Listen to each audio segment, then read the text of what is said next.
Up next, a special edition of Current News. All over the world, Catholics are putting their faith into action, like one group of angels in Brooklyn that are helping kids get a Catholic education. And words and actions matter. Pope Francis taking a stand in support of migrants and refugees, demanding justice for those in need. Then, young missionaries from the diocese head down to Puerto Rico to help them rebuild.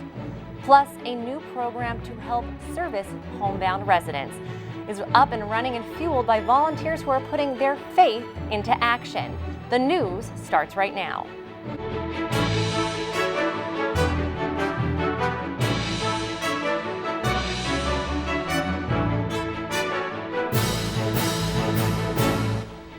Good evening, I'm Tamara Lane. Fighting for justice and helping those in need are just some of the ways we see extraordinary individuals putting their faith into action. For the next half an hour, we will highlight some of our past stories that pay tribute to their efforts. We begin with the opportunity to get a good education. Back in April, Currents News' Emily Drewby reported on a group of angels who are making a Catholic education available to some students in Brooklyn and Queens, who are otherwise, they might not have been able to attend. What's your favorite color? Pink. Pink. Mine's green. Francesca Spinelli and Dara are meeting for the first time. What book are you reading right now? But Spinelli already has a profound impact on Dara's life. She helps Dara attend a school with classes she loves. Gym class. Why gym? And music.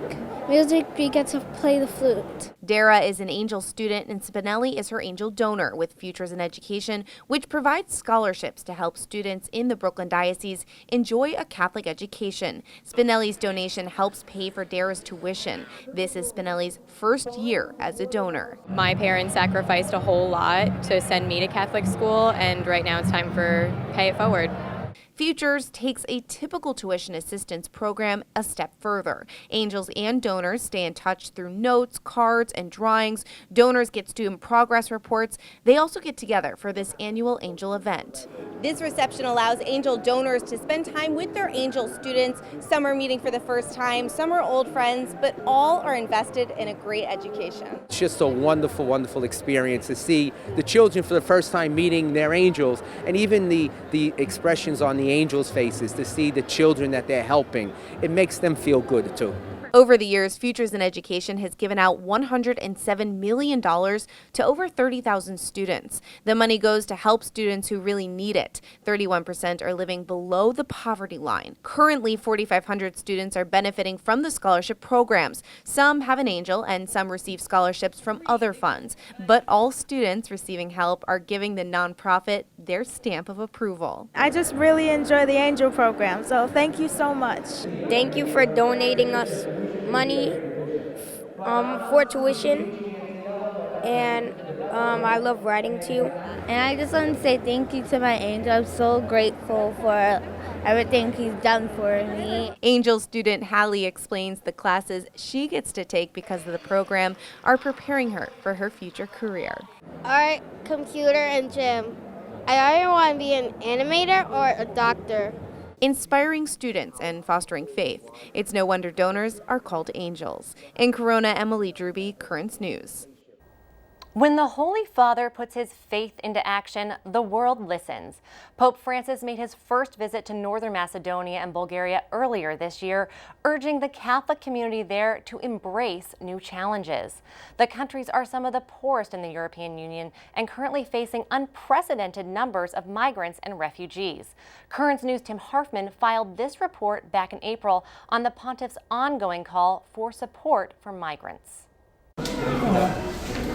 Another powerful display of solidarity with migrants. Pope Francis meeting with nearly 50 asylum seekers at a refugee camp in Bulgaria. Young, cheerful children greeted the Holy Father in song. Then each one presented him with a handmade drawing. Francis encouraged the migrants not to lose sight of their journey and turn to Christ for guidance.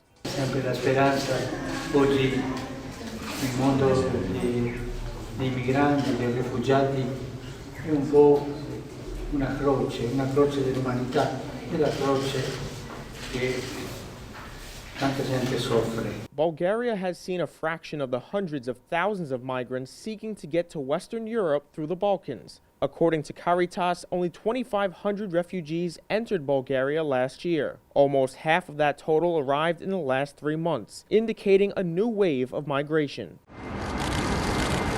Francis stressed the importance of welcoming strangers in the Balkan nation since stepping off the plane yesterday. According to the United Nations, Bulgaria has the fastest shrinking population in the world, constantly losing its youth and educated classes to opportunities elsewhere. Mi permetto di suggerire di non chiudere gli occhi, di non chiudere il cuore e non chiudere la mano, come è nella vostra tradizione, a chi bussa alle vostre porte. The pontiff celebrated Mass in Sofia, where he called on the faithful to live as apostles and remember God calls and loves everyone. Of the country's 7 million people, Catholics make up less than 1%, but a sign of prosperity for the Catholic population, as Francis celebrated a special Mass for over 240 children receiving their first communion. Oggi ricordatevi che Gesù vi aspetta sempre. Sono miracoli che possono accadere solo se abbiamo un cuore come il vostro, capace di condividere, di sognare, di ringraziare, di avere fiducia e di onorare gli altri. Which could lead to Bulgaria opening its doors and being more welcoming towards migrants. Tim Harfman, Currents News. They are young and they are on a mission. The Tablet's Melissa Nyahe joined our Emily Druby to talk about a special trip she took to Puerto Rico, where rebuilding efforts are ongoing with a little help from young missionaries from the Brooklyn Diocese. A warm welcome for teens from the Brooklyn Diocese as they arrive in Puerto Rico to help people in need. The young missionaries stayed in the U.S. territory for a week, providing aid to locals who are still struggling to survive nearly 2 years after Hurricane Maria devastated the island. Traveling with the group from the Diocese Vicariate for Black Catholic Concerns was tablet reporter Melissa Nyahe, who joins me now to talk about the trip. Melissa, thank you so much for being here. Thank you for having me, Emily. Great to be back in New York. So how did these teens help the people of Puerto Rico? What kind of work did they do? Well, the teens from the Vicariate Black Catholic Concern Youth Ambassador Program teamed up with members from the Diocese of Caguas, particularly with the Parroquia de San Jose, which is the Church of St. Joseph.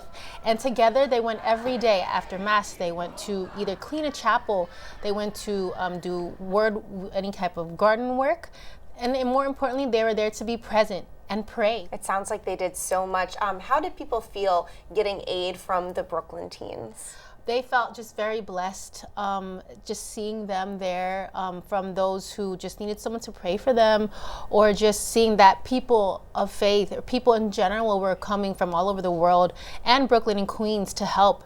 They felt blessed, and you could tell it by the amount of joy and love that they shared with us, and particularly every day. Just so welcoming, very positive.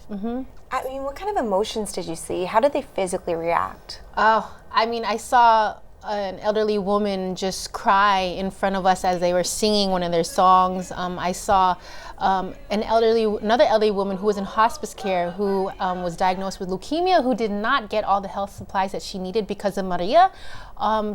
She was just so welcoming. She said she felt bad that she couldn't provide more for the teens, even though she was bedridden. I know obviously they've been trying to recover for so long, but what is it like on the ground right now? Okay, so we went particularly to Ay Bonito, Puerto Rico, which is in the mountain region, central Puerto Rico. And like you would say or imagine, more than 30 minutes, 45 minutes on a bus up winding roads into the mountain. And so in these rural areas, there was a lot of people who were affected. And we can see nearly 2 years later, for particular one house of a family of 4, they're still living in one room with no roof, just cement blocks. FEMA helped with the inside, but they didn't qualify for the outside of their house because it was made out of wood. So you saw people who were able to rebuild because they did extra work with like power generators. So they were able to rebuild their home, but it's still, rural Puerto Rico. You still saw a lot of things that needed to be done. It sounds like such an incredible trip. What was your biggest takeaway? My biggest takeaway, I think that's a great question, was just the positive energy from the Puerto Ricans to us in the group, and the teens accepting that, and how I saw that they were grateful, how I saw that they were changed, or they had a different perspective, just not even just in service, just witnessing what they went through and hearing their stories. They had a different perspective from this mission trip, and I think witnessing that was the biggest takeaway. Melissa, this sounds like such an incredible mission trip. Thank you so much for coming here and sharing with us. And thank you very much for having me and allowing me to share this story. Thank you. The tablet needs your support to ensure that Catholic journalism will thrive into the future. You can do so by subscribing to the tablet so that it comes right to your mailbox. You'll save 55% by having it delivered to your home versus paying for it at church. Go to the website thetablet.org/home55 or call 877-883-8356. There's a lot more news headed your way on this special edition of Currents News. Up next, they are putting their faith into action to protect the life of the unborn. Then, after spending more than 2 decades in prison, Alice Marie Johnson is free and living a life of faith. Her story is coming up. And you'll meet 3 Eagle Scouts who rose to the very top. We'll tell you how they did it. Do you have a story idea or want to share a tip? Email us at newstips@desalesmedia.org or call our 24-hour number 718-517-3122. We'll be right back.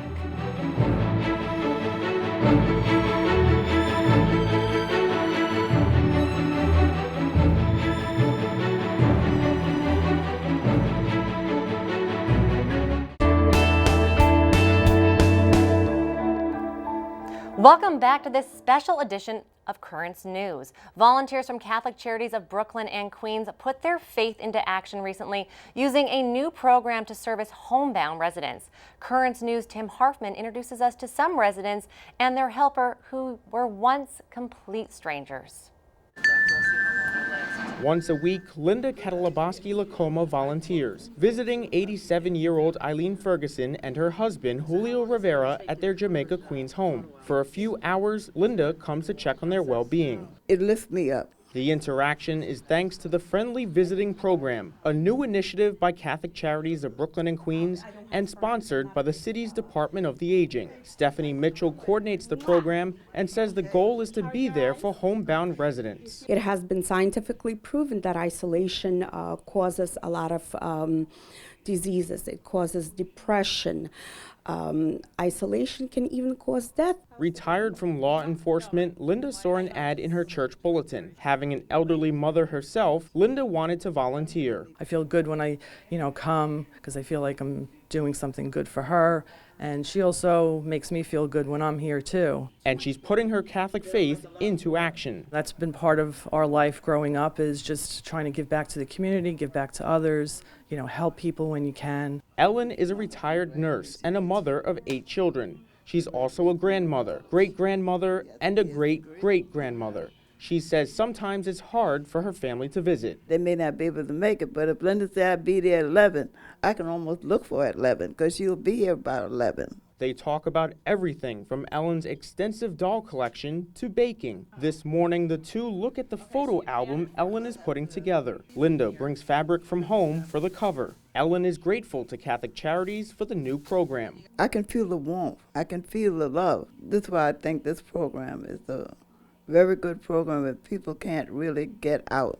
And she looks forward to her weekly visits with Linda. It's like some kids looking for Santa Claus to come. Catholic Charities needs volunteers in Southwest Queens, made up of neighborhoods including Jamaica, Hollis, St. Albans, Woodhaven, Ozone Park, South Ozone Park, and Howard Beach. And if you would like to be a volunteer, you can go online to the Catholic Charities of Brooklyn and Queens website, ccbq.org. Potential participants must be 18 years old and clear a background check and an interview. In Jamaica, Queens, Tim Harfman, Currents News. New Yorkers took their concern for unborn babies to the state capitol last month. They are outraged over Governor Andrew Cuomo's harsh new law that allows abortions even up to the moment of a child's birth. At least 1,000 people took to the streets of the state capitol last month to voice their concerns. But as Emily Druby reports, it wasn't just adults taking to the streets.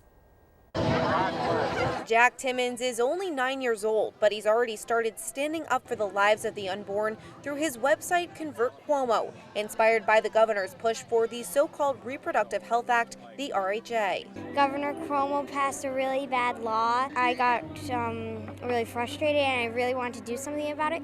Jack is Catholic, and the site he built with his father asks for prayers. Building the site and seeing what's come of it already, it's just incredible to see how many people have sacrificed and prayed for conversion of Governor Cuomo, and I think it's just going to continue. Jack, Thomas, and the rest of their family attending the New York March for Life in Albany. Pro-life activists marching in the Capitol, sending a strong message to the state's politicians.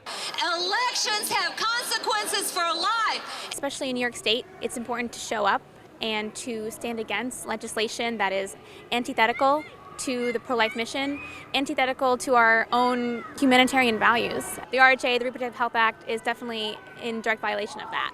Richard Barnes of the New York State Catholic Conference explains events like this help remind politicians that they represent people who are pro-life. Sometimes they take a vote and they walk away from an issue. We want them to understand that people in their communities are very concerned about this issue, and the people are going to continue to talk.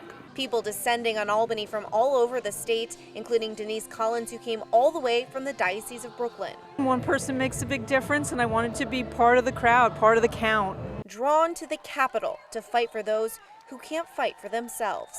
Emily Drewby, Burns News. Alice Johnson is a free woman thanks to a pardon from President Trump.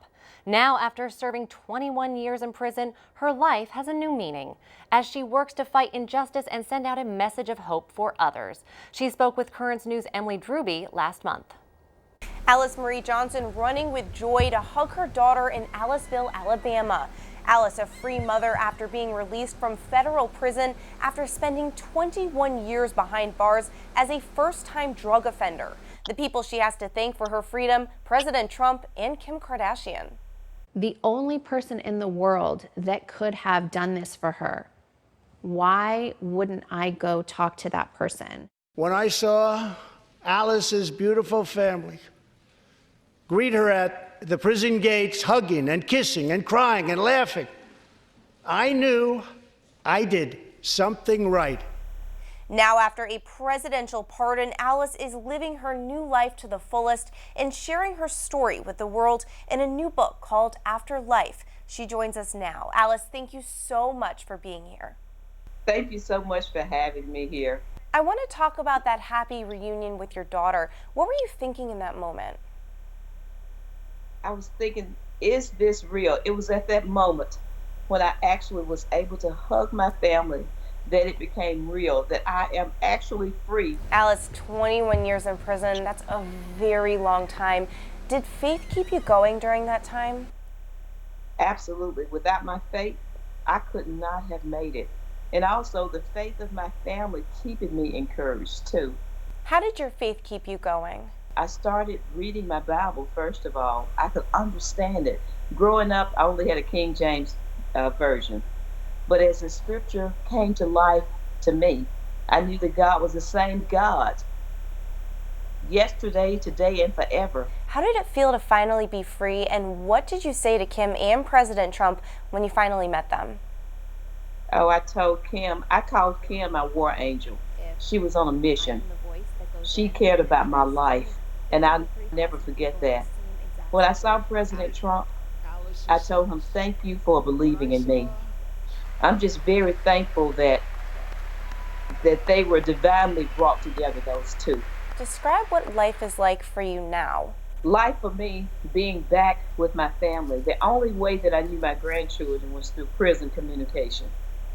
To be able to be with my grandchildren, to be able to be a part of family functions again. I'm not missing weddings. I'm not missing celebrations. I'm not missing those things that I used to call and they'd let me hear the laughter on the phone. What they didn't see was tears so many times would be rolling down my face. I was happy for them, but I was so hurt that I was missing so much. In my book, After Life, is truly a memoir. It's not just about prison. It's not about trial. It's not It's a message of hope and second chances and redemption. And that is who I am. I'm a walking, living, breathing testament of grace. Alice, thank you so much for your time. Thank you for having me today. Still to come on this special edition of Currents News, the story of 3 young men from the same Catholic parish in Queens who are now Eagle Scouts. And the tablet has a brand new page called Our Diocesan Family, where you can share your pictures of recent baptisms, Holy Communion, confirmations, marriage, all the joyous sacraments. For more details and submit your photos, go to thetablet.org/ourdiocesanfamily. Your picture may be published in an upcoming issue of the newspaper. We'll be right back.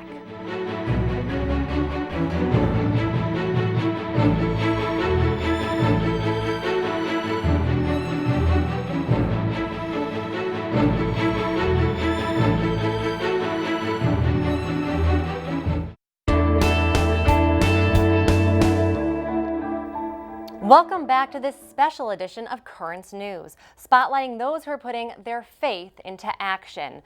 Before school let out and summer began, 3 young men from a Catholic parish in Queens accomplished something very rare. They hit the very top of the Boy Scouts and are now Eagles. Part of their pledge? To put their faith into action. Currents News' Emily Drewby reports.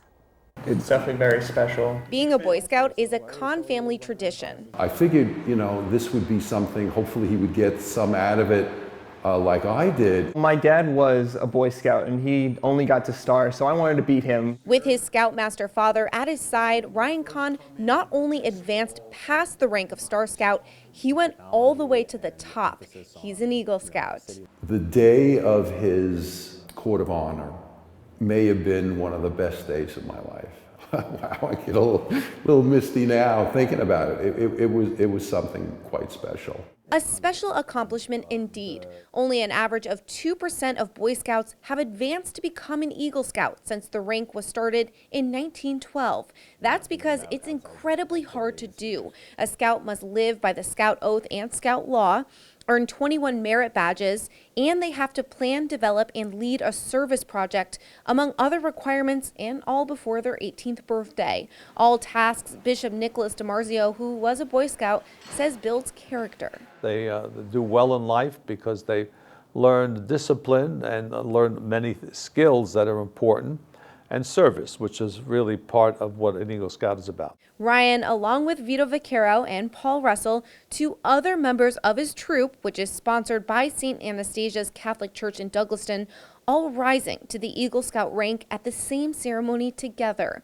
After having done all the steps to get to here, it's nice to say that I'm here now. For their projects, Paul distributed 1,000 kits that will help health professionals get people's medical information quickly in an emergency. Vito revitalized a Queens park, while Ryan renovated a Douglaston American Legion post. While they each had their own project, in true Scout fashion, the boys helped each other. Whether or not you need the help or not, it's great to have people there for you. Proof they live by the Scout Oath of helping other people, and that while the Kahns might be family by blood, the Eagles are family through the Boy Scouts. In Douglaston, Emily Drewby, Currents News. Another great story of faith in action. That's it for this special edition of Currents News. I'm Tamara Lane. Thank you for joining because we are putting your faith in the news. Hope to see you again next time.